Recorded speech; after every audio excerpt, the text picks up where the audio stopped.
I'm Jeff Strang, the editor of Trader Boat, and I'd like to welcome you on board the Dyna 65 motor yacht.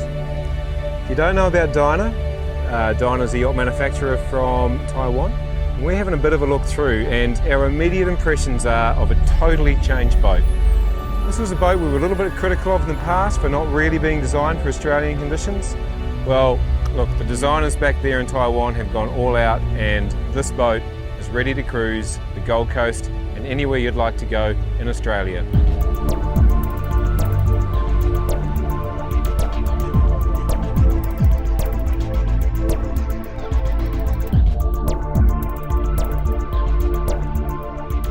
What's immediately apparent about this engine room is the height of it, like the head height. It's fantastic. So you've got an open space with great access to a couple of beautiful Caterpillar C18 1,000 horsepower engines. Look, we've said it so many times before, it's very, very important to save time in servicing and ease of use if everything's well laid out and clearly labelled. And what we've got right here on the 24 and 12 volt banks is great heavy duty cabling, well set apart, good labelling.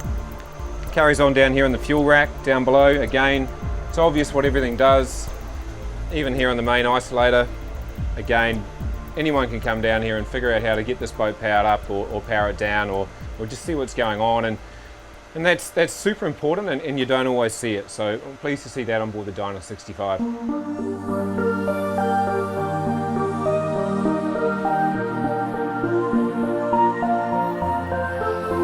Here we are down below in the accommodation spaces, the forward accommodation spaces of the Dyna 65. To forward you have the VIP guest cabin in the bow. It's got a semi-island queen berth up there. It's got its own dedicated ensuite, which we love to see.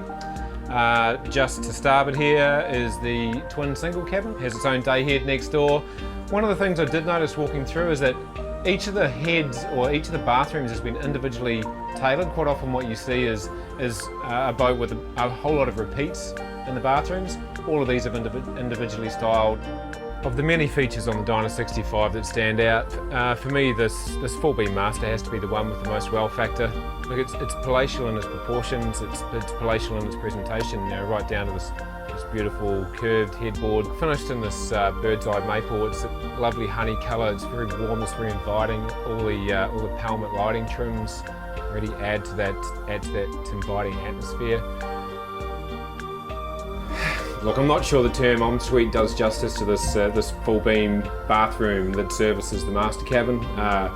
Twin heads either side, twin sinks either side, walk through to the middle, twin shower heads. Not a lot more you can ask for there on a boat, is there? Beautiful. In case you're wondering what cabin this is the walk-in wardrobe for the full beam master. Yes, that's right, this is a wardrobe on a boat.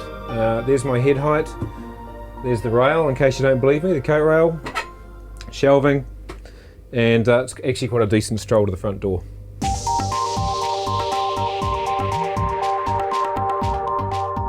I love it when a boat designer takes a kitchen approach to a galley. Look, loads of space, beautiful bench tops here, and on the side again, nice wooden covers over the sink. I like that the cupboards don't protrude too far, so you don't sort of have that tendency to feel a bit claustrophobic or knock your heads on them. We often see that as a problem. Westinghouse fridge freezer right here, aircon above your head just to keep you cool when things are getting hot in the kitchen. Nice dining table to starboard, easy access from the galley, and of course to forward we have that enormous sort of 3 to 4 seat full beam master command centre, augmented of course by the command centre upstairs.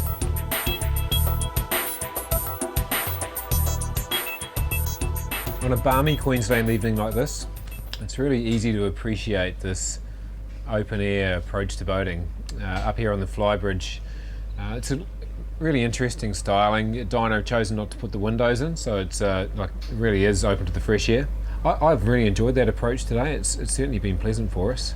Nice helm as well, like loads of room up here. Nice sporty wheel, great visibility. Really, you couldn't improve the visibility in any way. I really like Dyna's approach to this walnut dash.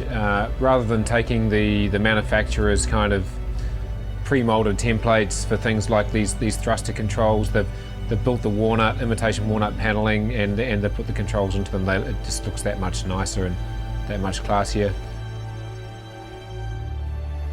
Look, in the past we've looked at Dyna before. I tested the Dyna 52 myself in Hong Kong, and we talked to Dyna at the time about really identifying what a boat for Australia needs, and I think they've really taken on that challenge and done a beautiful job with this boat. It's open, it's totally lifestyle orientated, yet it's got some styling that really sets it apart. You know you're looking at a Dyna from a distance, and that's an important thing for me. This boat is great value at the price it's offered for. It's finished beautifully. I don't think you'll be disappointed. I certainly haven't been. Dyna 65, nice boat.